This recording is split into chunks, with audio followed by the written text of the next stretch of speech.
एक बार राजा ने जौ और चने बोए और माली ने अपने घर में दूब बोई। राजा के जौ चने बढ़ते गए और माली की दूब घटती गई। एक दिन माली ने सोचा कि क्या बात है, राजा के जौ चने तो बढ़ते जा रहे हैं और मेरी दूब क्यों घटती जा रही है। एक दिन माली छुप कर बैठ गया और देखने लगा कि क्या कारण है। तब माली ने देखा कि कुंवारी लड़कियां आई और दूब तोड़कर ले गई। तब माली उनके कपड़े छीनने लगा और पूछने लगा कि तुम दूब क्यों ले जा रही हो। लड़कियां बोली, हम 16 दिन गणगौर पूजते हैं, इसलिए पूजा के लिए दूब ले जा रहे हैं, सो हमारे कपड़े दे दो। 16 दिन बाद गणगौर विदा होगी, जिस दिन हम तुम्हें लापसी, हलवा, घेवर, मिठाई आदि लाकर देंगे। फिर उसने सबके कपड़े वापस दे दिए। जब 16 दिन पूरे हुए तब लड़कियों ने लापसी, हलवा आदि सामग्री मालन को जाकर दे दी।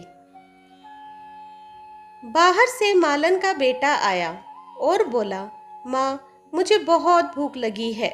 मालन बोली कि बेटा, आज तो लड़कियां बहुत सारा खाना देकर गई है, रसोई में रखा है। बेटे से रसोई खुली नहीं। तब माँ ने आकर चिंटी अंगुली से छींटा दिया तो रसोई खुल गई। अंदर देखा तो ईसर गणगौर बैठे थे। ईसर जी ने बहुत सुंदर वस्त्र पहने हुए थे और गौरा माता मांग सवार रही थी। रसोई में अन्न धन के भंडार भरे पड़े थे। माली, मालन और उनके बेटे को ईसर गणगौर जी के सुंदर दर्शन हुए हैं।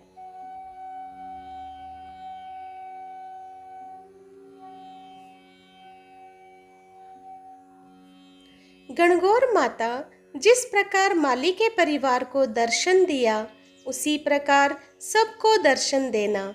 ईसर जी जैसा भाग और गौरा जैसा सुहाग सबको देना। गणगौर की कहानी कहता ने, सुनता ने और सारे परिवार को देना। गणगौर की एक दूसरी कहानी भी है दोस्तों, जो इस प्रकार है। एक बार शिव भगवान व पार्वती जी कैलाश पर्वत से सृष्टि का भ्रमण करने के लिए उतरे तो सबसे पहले उनको एक गाय मिली जो बहुत ही तड़प रही थी, क्योंकि उसको बच्चा होने वाला था। तो माता पार्वती को बहुत घबराहट हुई। उन्होंने भगवान से कहा कि मेरे तो आप गांठ बांध दो, मैं ऐसे दुख देख नहीं सकती।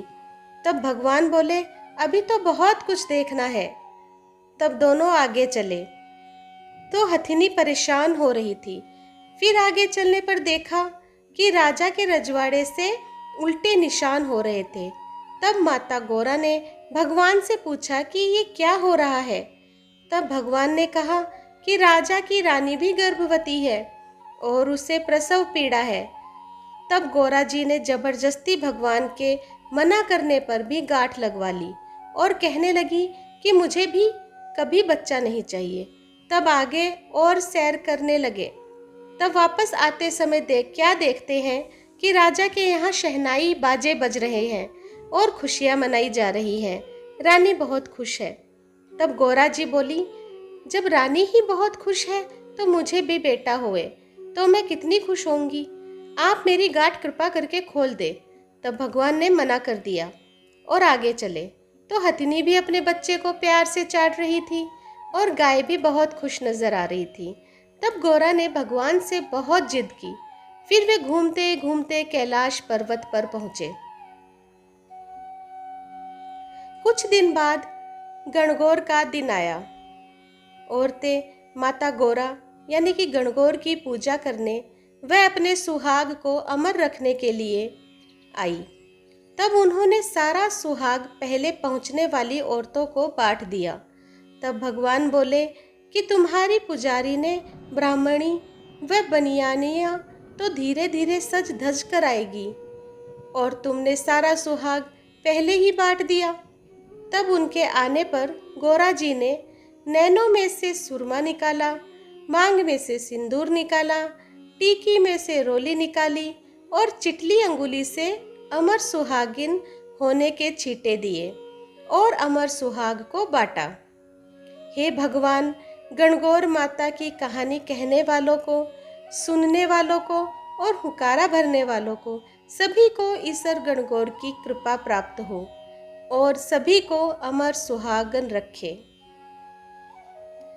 फ्रेंड्स, गणगौर की एक तीसरी कहानी भी है जो इस प्रकार है। ईश्वर गणगौर। एक बार ईश्वर जी 16 दिन गणगौर के हुए तो सब ससुराल गोरा जी को लेने पहुँचे। वहाँ उनकी माँ ने, गोरा जी की माँ ने जितना भी खाना बनाया था वो सब खाना ईश्वर जी ने गोरा की परीक्षा लेने के लिए जिम गए। तब माता गणगौर को भूख लगी और वे कहने लगी कि माँ, घर में जो भी खाने को है ना वो ही मुझे दे दो।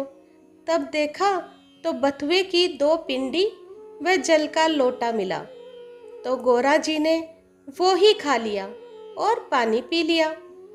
जब ईश्वर जी विदाई के लिए जल्दी करने लगे